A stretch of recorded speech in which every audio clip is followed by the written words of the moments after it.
so this is one of my favorite new drills I'm going to share with you today. You've probably seen something similar to this. You'll see people do it in squares, you'll see people do it with tires, you have mats. I like using the square and the tape because you don't have to worry about tripping over anything. Okay, anything that's going to get in the way, that's making you think too much about the floor, where your feet are, it's going to be a little bit distracting, especially when you're first starting off. So I like the tape on the ground. If you have puzzle mats, you can just designate one of those as your square. You'll hear this referred to as like phone booth fighting. That means you're sitting nice and tight and there's no getting away. It's good for new students and for advanced students. It makes you think about where you are in relation to your partner, where you are in relation to the ring, so you're not always like circling away and get stuck in the ropes, stuck in the corner, up against the cage. It also forces you to be more engaged with your opponent. So you're blocking, you're catching, you're using your head movement, especially if you have a taller opponent or a taller sparring partner, and you really have to focus on not being able to run away from them and use that really long range to keep yourself safe. You have to stay inside and focus. And you'll see that in the sparring drill. Someone getting in nice and tight, staying in close, not worrying about the long range and staying outside, but getting inside to stay safe. This is a very important thing to learn, and this is one of those tools that you can use to help develop that kind of sense of confidence in getting inside and staying inside on a taller, longer opponent. So if you're new to the channel, make sure you hit subscribe. Also hit that little notification bell right after so you actually get notified when new videos come up. That way you can see all the new stuff right away. You can use it to beat up your friends in training before they get to see it. So I do 4 strips. I do them just above my head, down at my hips. If you don't have something like this where you're set up, you just grab the tape, bow and arrow type of thing, and that's good enough right there. You can do 4 strips for the square, but it's always good to grab an extra strip or 2, because sometimes they come loose, people knock them off. And it's just nice to have one ready to go, and you don't have to stop it. Go around the tape. Okay, so now I got my square built. It's pretty straightforward from here. When you're sparring with your partner, when you're doing this drill, you're gonna have 1 foot in, 1 foot out. You can move all around, side to side, but this back foot cannot come in. This front foot cannot come out. Right here. Now there are some drills when you get a little bit better, when you're doing switch stances and stuff like that. But if you're just starting off with this, keep it simple. Just keep your lead foot in there. Don't worry about switching your stance, okay? Now if you're doing boxing, you might want a slightly smaller square. If you're doing something involving kicks, like Muay Thai kickboxing, when obviously you're covering more distance, a slightly bigger square might be a little bit better. So as opposed to me just doing a demonstration with one of my students, I figured I'd do some live sparring drills with my students and then describe over top what we're doing. So let me know in the comments below what you prefer. Do you like to see the live sparring with some narration on top, or do you prefer to see a breakdown with a demonstration? Or let me know if you want to see both. So with like most things, if you're new to it, just start off with a jab, get that going first. Kind of gets everything so you can think about it. You're not really too worried about getting hit with anything big. Just moving around, keeping it light, and just throwing our jabs. And then we're gonna go into, from here, we're gonna go full boxing, so all punches.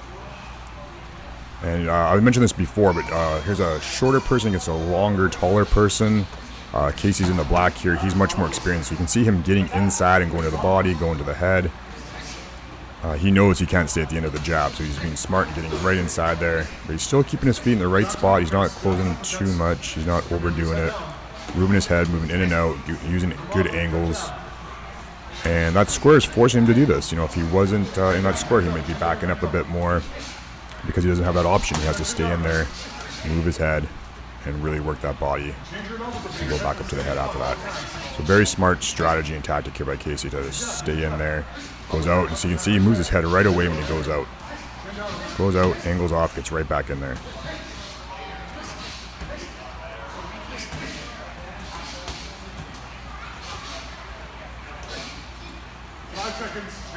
Now in this one we're still doing boxing, but we've added the teep or the push kick. We decided body and legs only. So again, this changes things up, right? You have a little bit more distance to play with. You got a little bit more to fake with. You can go with the body a lot easier from a longer distance. We're still using our footwork a bit. We're still angling a little bit. But again, just adding one more thing just takes everything to a whole new level. You see here Casey here, nice push kicks. He's using the edge so he can get right down the middle with it. Aurelian's run some nice punch combinations, and he finishes with the teep at the end. And in this is a good spot to use the inverted push kick, like right there. He does it again right here. You know, that back leg push kick, but not fully extended, just kind of like an oblique kick to the body. This is really good for punching range. I have a combination video up. I can link it up here so you guys can see it on how to do that. How to sneak that kick in at the end of your punches. And right there's another good combination where Aurelian threw some punches and then he backed out and used his teep to try and keep Casey off of him. And this last video is everything. Punches, teeps, low kicks, the whole shebang. And this is when now we're feeling pretty comfortable with the square. We got our ranges down. We're moving a bit more, going a little bit harder. Not then crazy hard. We don't go super hard when we spar in my gym, especially headshots. But the legs and the body are pretty fair game.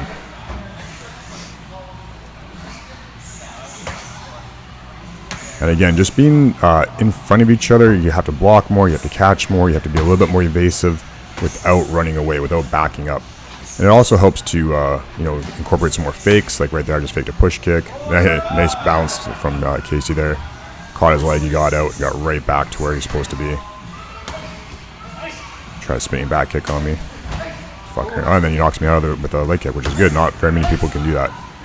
So right here we clinch up a little bit. And again, notice that he doesn't go in the square. He's still keeping right with the regulations of this drill. And now here's Aurelian and I. And he's less experienced, so he's cheating a little bit. He's getting both feet inside there. And I just throw him out because I'm cheap that way. But this is how you learn. This is how you learn your distance. This is how you learn where to be. And you just get better and better with drills like this. Your sparring's going to get way better, especially when you take away this square. You're going to be able to do so much more. And these guys have a really good last round here. By the way, we're doing like a Shark Tank style where one person's out and they come in. So the person coming in is always fresh, and the person who's still in there is still a little bit tired. So it's just kind of a fun way to do it. You get to attack, and then you're a little bit tired, and you have a fresh person attack you, so you have to be a little bit more conservative. It's just another element to take to your sparring. And Aurelian's just circling away from the power a little bit here. Casey keeps hitting with those leg kicks. And it goes back to those combinations. Aurelian's coming back with his combos. Nice kick to the body there and then to the leg. So they're just trading back and forth here. But we're keeping each other safe. Like I said, we don't kick each other in the head super hard back and forth. It happens here and there, but it's pretty rare. Casey with a nice low-high kick there. Combination. Aurelian with a nice combination. And that's pretty much it, folks. I hope you guys enjoyed the video. If you do, make sure you hit subscribe and like, and I will see you folks in the next video. Thanks for watching.